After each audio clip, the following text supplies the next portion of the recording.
요한계시록 이제 오늘부터 이제 요한계시록 들어가도록 하겠습니다.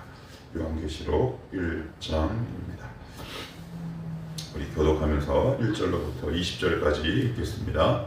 예수 그리스도의 계시라. 이는 하나님이 그에게 주사 반드시 속히 일어날 일들을 그 종들에게 보이시려고 그의 천사를 그 종 요한에게 보내어 알게 하신 것이라. 요한은 하나님의 말씀과 예수 그리스도의 증거고 자기의 본 것을 다 증언하였느니라. 이 영의 말씀을 읽는 자와 듣는 자와 그 가운데 기록한 것을 지키는 자는 복이 있나니 때가 가까움이라.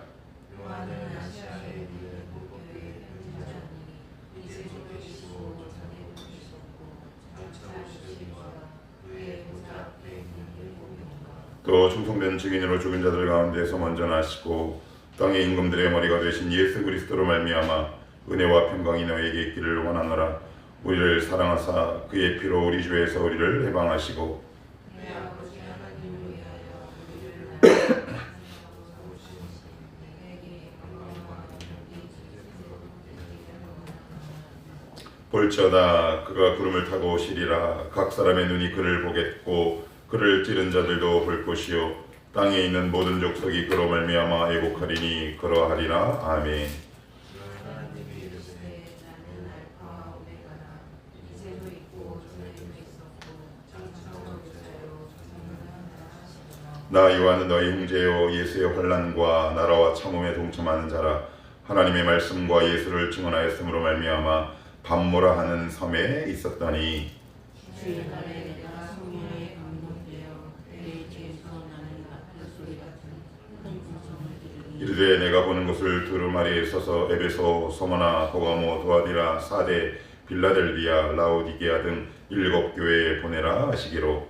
몸을 일으켜 나에게 말하는 음성을 알아보고 기도되기에 일곱 촛대를 보았는데 촛대 사이에 인자 같은 이가 발에 끌리는 옷을 입고 가슴에 금띠를 띠고 그의 머리와 털의 희기가 흰 양털 같고 눈 같으며 그의 눈은 불꽃 같고 그의 발은 풀 부분에 단련한 빛난 주석 같고 그의 음성은 많은 물소리와 같으며 그의 오른손에 7별이 있고 그의 뒤에서 좌우에 날선 공명하고 그 얼굴은 해가 힘있게 비치는 것 같더라.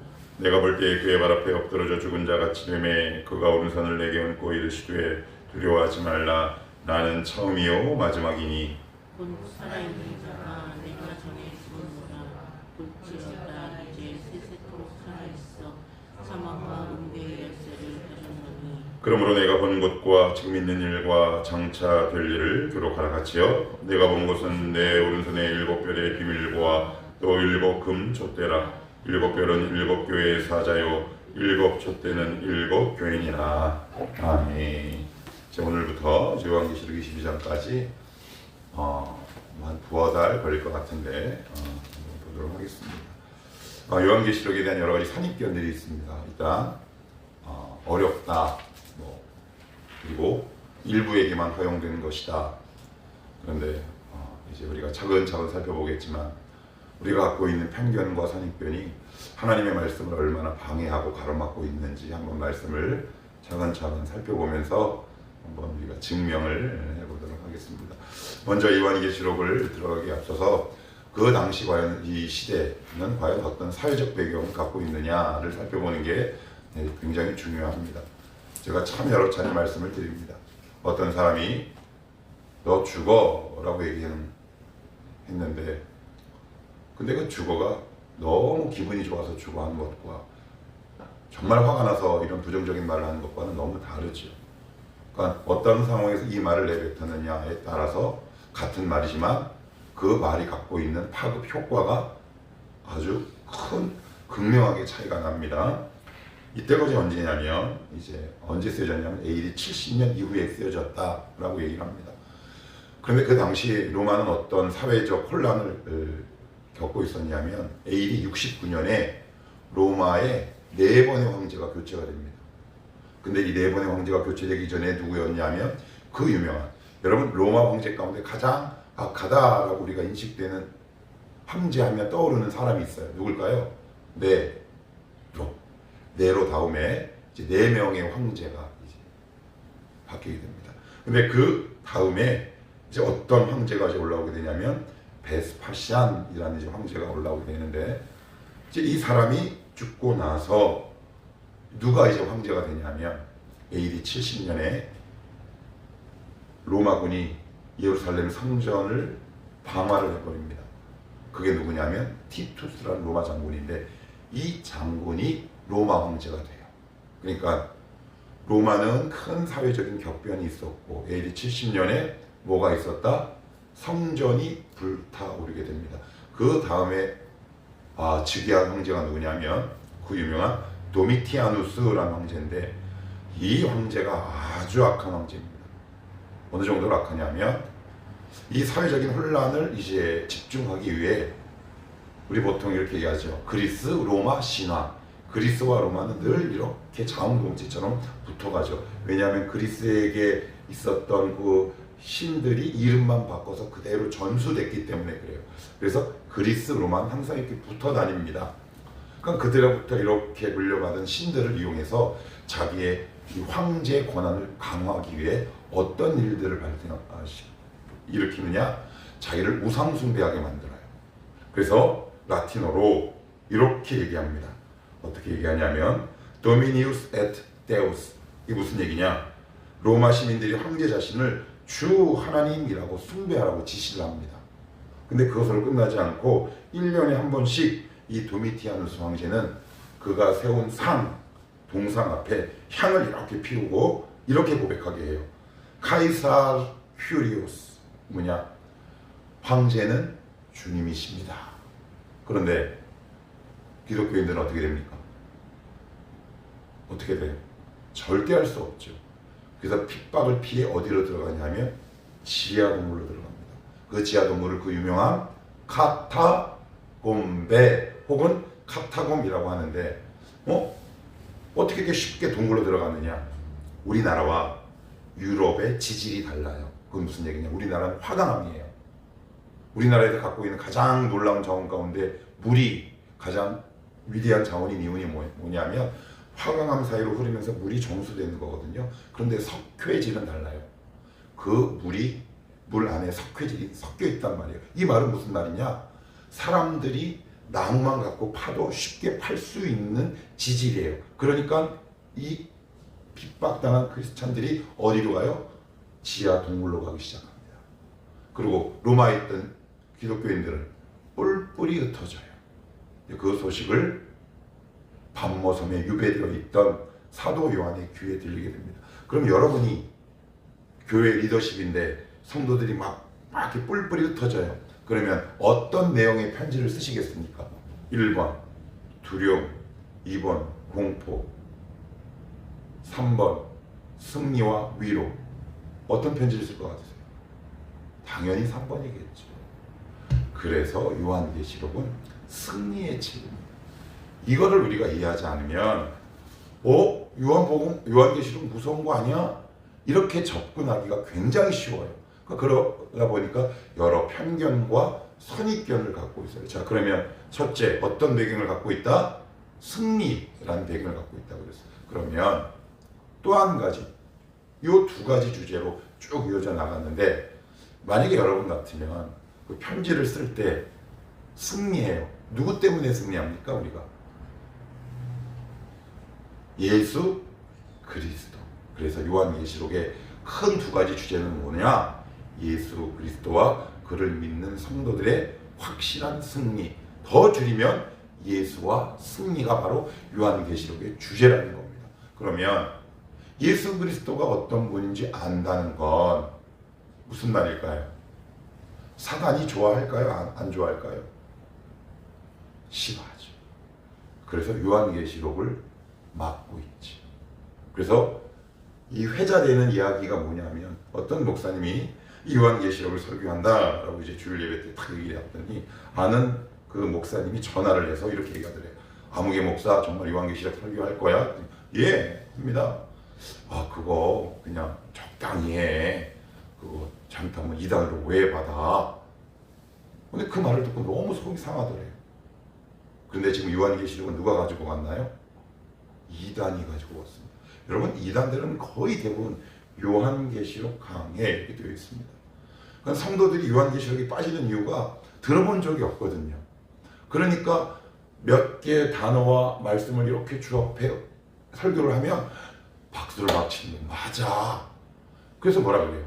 그것을 가져가는 것이 바로 신천지입니다. 신천지. 재림 예수. 그러니까 우리가 이 말씀을 바르게 이해해요. 또한 요한계시록의 두 번째 특징이 뭐냐면 이제 많은 분들이 요한계시록을 읽을 때 이렇게 이야기해요. 요한계시록은 특별한 책이다. 이 말 의미 속에는 어떤 의미가 담고 있느냐면 다른 65권의 성경과는 별개다라고 얘기합니다. 큰일 날 소리입니다. 이거 무슨 얘기냐? 요한계시록 안에는 다니엘, 에스겔, 스가랴, 구약의 말씀들이 곳곳에 인용되어 있습니다. 이게 무슨 얘기일까요? 구약부터 쭉 내려오는 다른 성경과 이어지는 책이다 아니면 별도의 책이다. 이어진다라는 얘기입니다. 그러니 하나님 우리에게 보라고 주신 책이에요. 이따가도 그 증거가 성경에 분명하게 나옵니다. 그러니까 이런 사전 이해를 가지고 가셔야 합니다. 세 가지 제가 말씀드렸어요. 뭐에 관한 책이다? 첫째, 승리에 관한 책이다 그랬어요. 그러니까 승리, 우리는 승리하고 사단은 패배해. 그것이 적혀 있으니까 마귀가 당연히 싫어해요. 그러면 그 승리의 주체가 누구다? 예수 그리스도. 세 번째는 뭐다? 구약, 신약 모든 성경과 함께 이어지는 책이다. 별도의 책이 아니다. 라는 이 세 가지 큰 틀만 갖고 성경을 차근차근 보셔도 우리가 이해하지 못할 아주 이상한 책이 아님을 우리가 꼭 기억하고 요한계시록으로 들어가 보도록 하겠습니다. 자, 1절입니다. 1절. 자, 시작. 예수 그리스도의 계시라. 예수 그리스도의 계시라. 이 계시란 말은 껍질을 벗겨내다 라는 말입니다. 이게 무슨 이야기예요? 예수님이 누군지 알려주는 책이다. 그런데 여러분 거의 대부분 계시하면 한국교회 교인들은 거의 99.9% 어떻게 이해하냐면 한번 따라합시다. 회화적 이해. 이게 무슨 얘기예요? 그림, 환상, 그죠? 그런데 요한계시록은 회화적 의미가 아니에요. 언어적 계시예요. 말로 하는 거예요. 제가 한번 구체적으로 예를 들어볼게요. 뒷부분에는 나오지만 예를 들어 제가 좀 유치한 예지만 여러분들 예를 듣기 위해서 좀 쉬운 예를 들어볼게요. 제가 이제 부임하는 교회마다 이제 이런 소문이 쫙 났어요. 어떤 소문이에요?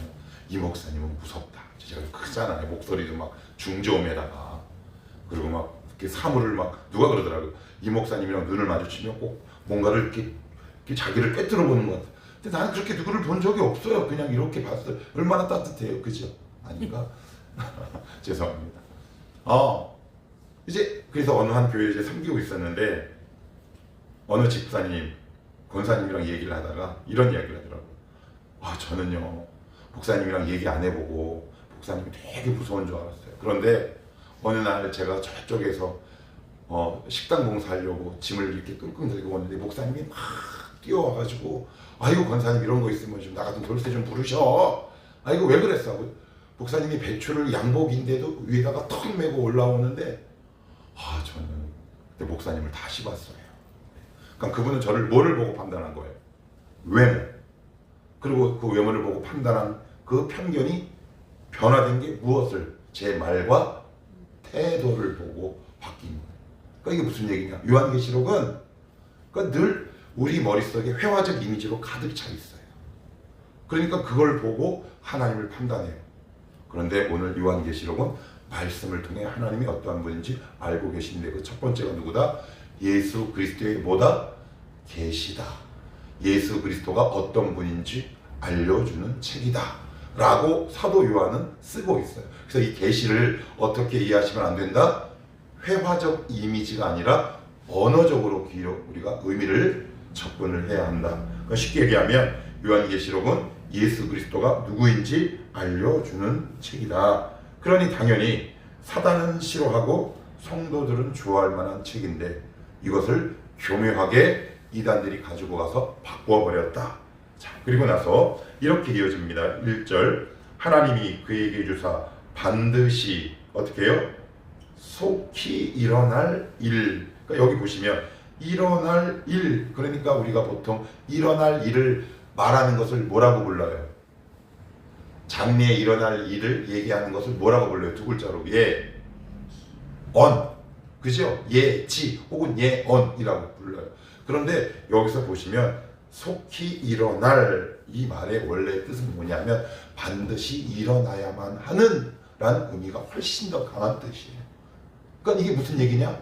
단순히 우리가 말하는 예언이 아니라 성경에서 말하는 예언은 미리 예자가 아니라 이 뜻이에요.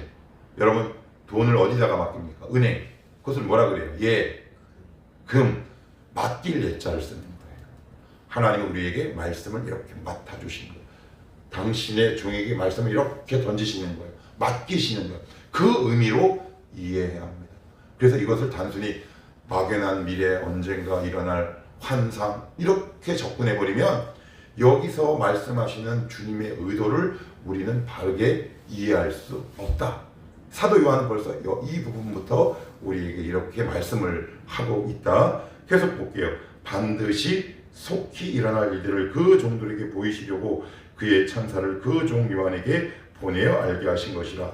자, 그리고 3절도 한번 봅니다. 시작. 이 예언의 말씀을 읽는 자와 듣는 자와 그 가운데 기록한 것을 지키는 자는 복이 있나니 때가 가까움이라. 그래요. 자, 여기 보시면 무슨 이야기냐? 읽는 자. 자, 끝에 뭐라고 끝납니까? 읽고 듣고 지키는 자는 무슨 책이랍니까? 뭐가 있답니까? 복이 있다라고 얘기합니다. 이 예언의 말씀이 가깝게는 어떤 책을 의미합니까?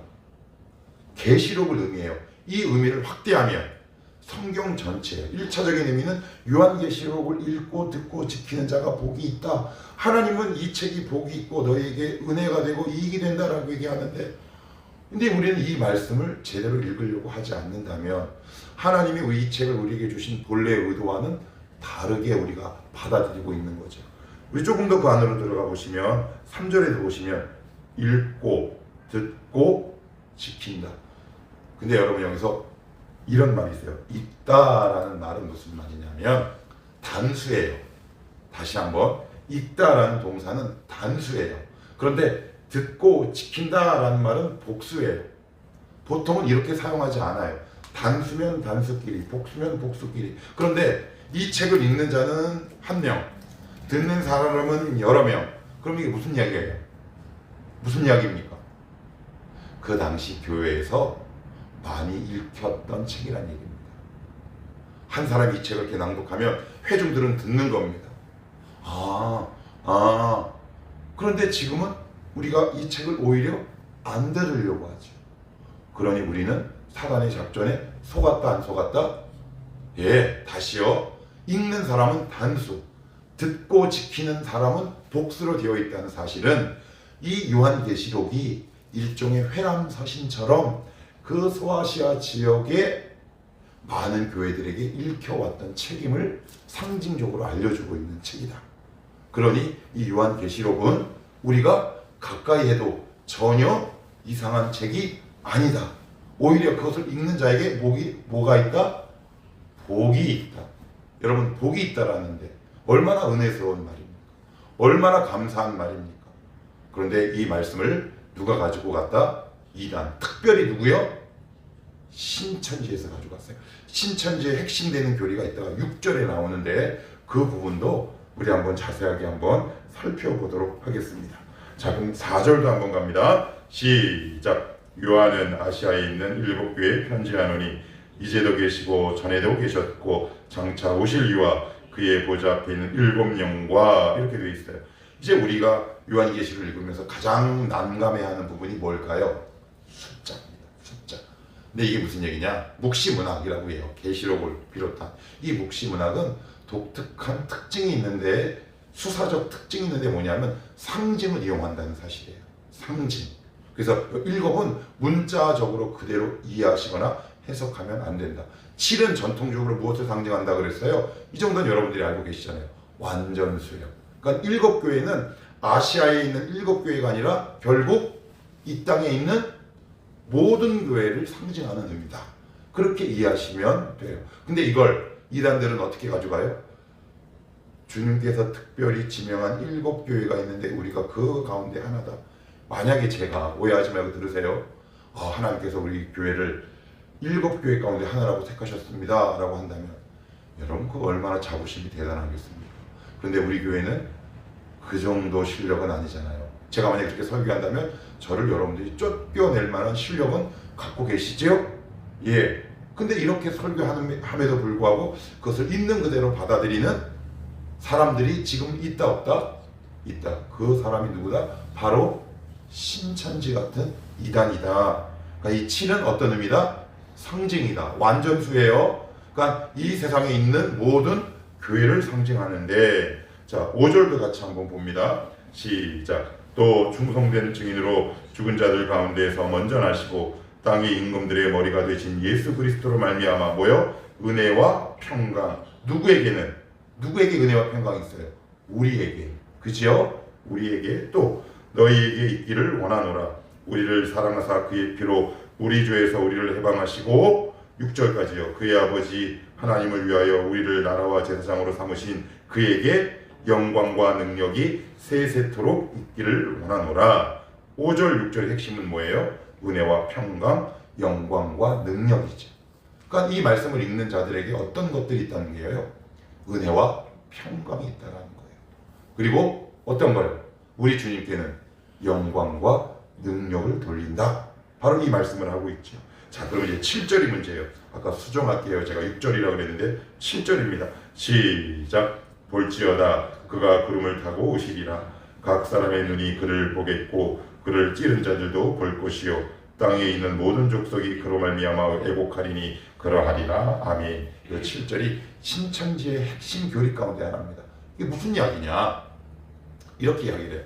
아니 무슨 주님이 손오공이냐? 그죠? 손오공이 못 타고 다녀요. 근두운이라고 구름을 타고 막 다니잖아요. 그거는 말도 안 된다. 주님이 어떻게 오시냐면 영적으로 오신다. 영적 무슨 많이 들었는데 이런 사람들을 무슨 주의라고 그랬어요? 영지주의라고 그랬어요. 그래서 신천지는 어떻게 해석하느냐? 성령 통해서 오시는데 그 재림주가 이만이다라고 해석해요. 혹하죠. 맞아. 내가 생각해도 이게 주님을 선호공과 비교해. 그래서 몇 개의 단어를 짜깁게 해서 그 제한된 단어와 문장을 반복해서 학습합니다. 그래서 한 문장을 계속 들으면 사람이 뭐가 될까요? 세뇌가 돼요. 그래서 정말 이만희가 뭐처럼 보여요? 재림주로 보인단 말이에요. 이것이 바로 신천지의 핵심 교리 가운데 있는 구절이 바로 이것이다. 그런데 성경은 그렇게 얘기하고 있지 않습니다. 7절을 한번 보시겠습니까? 자, 이렇게 보시죠. 각 사람의 눈이 어떻게 해요? 각 사람이 누구예요? 모든 사람이 볼 수 있도록 오신답니다. 누가? 예수님이 우리 눈으로 가시적으로 확인할 수 있는 상태로 오신답니다.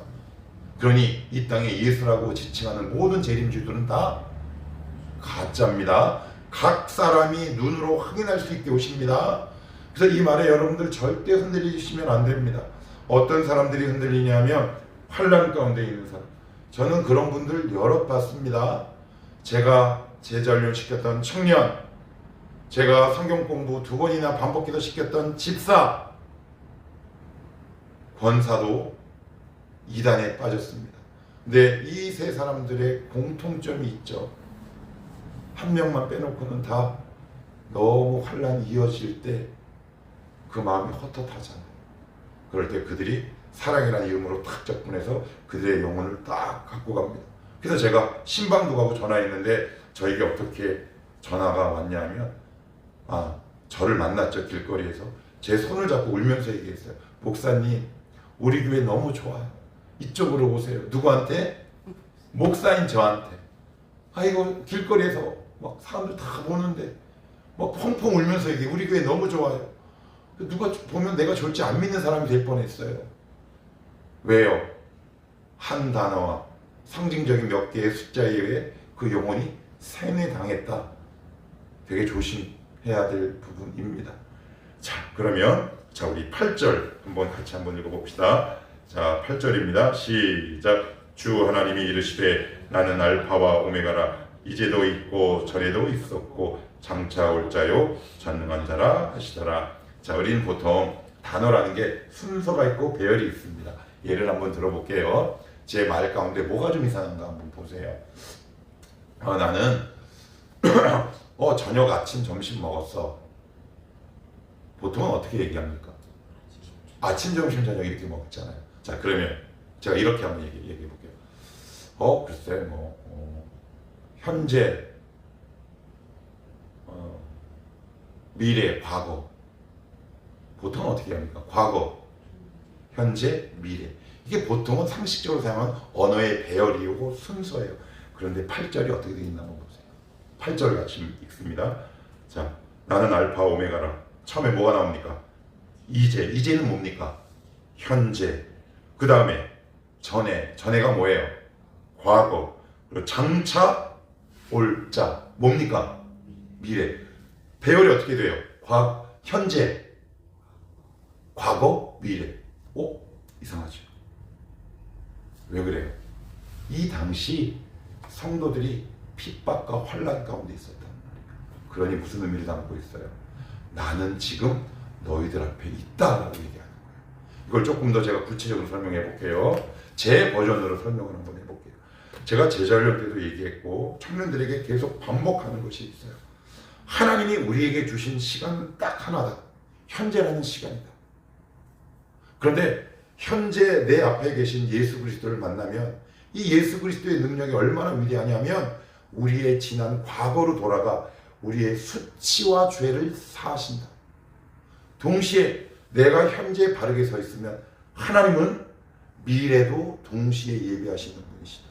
그러니 우리가 붙들어야 할 시간은 현재와 지금이라는 유일한 이 단어뿐이다. 그런데 수많은 성도들이 이 현재 시간에 충실하지 않습니다. 그래서 늘 미래에 대해서 걱정해요. 과거에 얽매여 살아요. 제가 몇 번 말씀드리지만 하나님이 예전에 20대 때 저에게 이렇게 말씀하셨다고 그랬죠. 너는 왜 죽은 자를 위해 아직도 아파하냐? 너는 왜 죽은 자가 준 상처를 아직도 붙들고 있냐? 그건 저는 누구에 붙들려 있었던 거예요? 과거, 지금, 현재 내 눈앞에 역사하시는 하나님을 보지 못하는 거예요. 제가 그 시각, 그 이후로 제가 아버지에 대한 모든 상처, 아픔을 딱 끊어버립니다. 저는 과거에 자유한 사람이에요. 미래도 역시 마찬가지입니다. 하나님은 우리에게 현재라는 시간밖에 주지 않으셨어요. 그 현재라는 시간 속에 내 앞에 계신 예수 그리스도, 이 사실을 지금 우리에게 말씀하고 있는 겁니다. 하나님, 과거에도 얽매여 있지 말게 하옵소서. 미래에 대한 막연한 두려움도 사라지게 하옵소서. 하나님이 오늘 나에게 주신 이 지금이라는 귀한 이 시간을 하나님을 만나는데 전심전력하고 최선을 다하는 삶을 살게 하옵소서. 여러분, 이 경험이 정말 있으셔야 합니다. 나는 지금 있는데 과거로부터 나의 발목을 잡아온 나의 여러 가지 상처와 죄들이 지금도 나를 괴롭히는 사람들이 얼마나 많이 있는지 모릅니다. 전 너무너무 안타까워요. 이미 죽어버린 사람, 이미 지나온 과거, 내가 어떻게 할 수 없는데. 그러니까 이런 사람들의 특징이 뭡니까? 신앙이 퇴행적이에요. 건설적이거나 긍정적인 언어가 잘 나오지 않습니다. 왜요? 과거에 묶여있기 때문에. 저도 얼마나 그랬는지 몰라요. 아버지라는 과거에 딱 묶여 있었다고요. 저희 이씨 집안이라는 과거에 딱 묶여 있었다고요. 그런데 주님을 만나고 보니 그 음성을 딱 듣고 나니까 나는 현재와 지금을 살아가는 사람이구나. 내가 지금 붙들어야 할 것은 지금 내 앞에 계신 현재적 주님. 이것 외에는 내가 해야 할 일이 없겠구나. 여러분, 그 주님을 있는 힘껏 붙잡아 보십시오. 그래서 오늘 여기 8절에 보면 더 재미있는 표현이 하나 더 나옵니다. 제가 또 읽을게요. 이제도 있고 전에도 있고 그 다음에 장차 무슨 동사가 나와야 돼요? 있고, 그죠? 근데 그 다음에 무슨 동사가 나와요? 온다. 있다라는 동사가 되게 역동적이에요? 온다라는 동사가 역동적이에요? 온다. 이게 내가 반드시 온다. 내가 반드시 너의 문제를 해결한다. 그런 의미를 담고 있는 거거든요. 그러니 지금 하나님이 여러분들에게 하시는 말씀, 하나님이 지금 여러분들에게 주신 은혜, 그것을 붙들고 과거를 끊어내시고 미래에 대한 막연한 두려움을 그리스도의 이름으로 확 떨쳐내십시오. 지금 현재 내 앞에 말씀하시는 하나님의 말씀과 음성, 그 하나님의 은혜를 붙들고 살아갈 때 과거로부터 자유할 수 있고 미래로부터 자유할 수 있다. 오늘 성경은 우리에게 그렇게 말씀합니다. 이 당시 수많은 그리스도인들이 핍박과 환난을 당할 때입니다. 얼마나 많은 상처를 안고 살아가겠습니까? 나는 반드시 이 일을 이룬다. 그러니 내가 너에게 지금 현재 줄 은혜를 붙들고 꿋꿋하게 살아가라. 위로하는 책 아닙니까? 승리를 예견하는 책 아닙니까? 그러니 우리가 요한계시록을 읽지 말아야 할 이유가 없고 요한계시록을 설교하지 말아야 할 이유가 없다. 우리 계속해서 한번 살펴보도록 합시다. 기도합시다. 하나님, 예수